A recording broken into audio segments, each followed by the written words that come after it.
here is sticking out a little bit. You can track the foundation sticking out a little bit, going back at an angle. That shows, and over here as well some, that shows you that this is the line of an earlier wall as well. This is Zion Gate,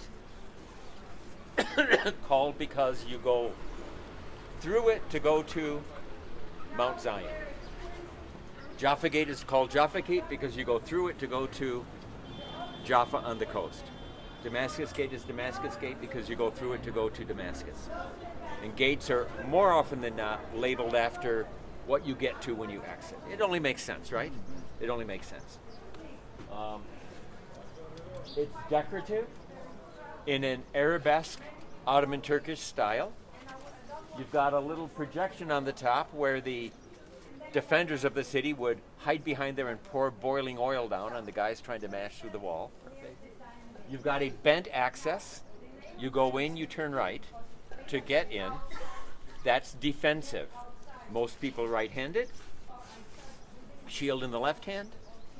As you go in the gate to attack, you have to turn to your right away from your shield. Yeah? Away from your shield. So it's defensive on that matter. And you can see bent access. And all these pock marks, can you see them? All these little holes are bullet holes. As the Israelis were trying to take the city, 1948, 1967. All these little bullet holes.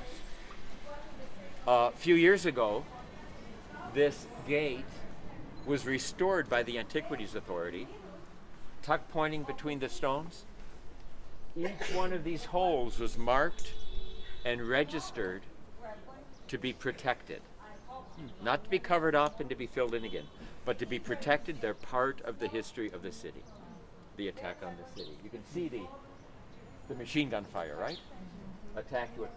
On the inside of the top of the arch, an Islamic inscription from the builders of the wall, the Ottoman Turkish inscription. This way as well, you use text to date the archaeology, to have some sort of a history of the enclosure.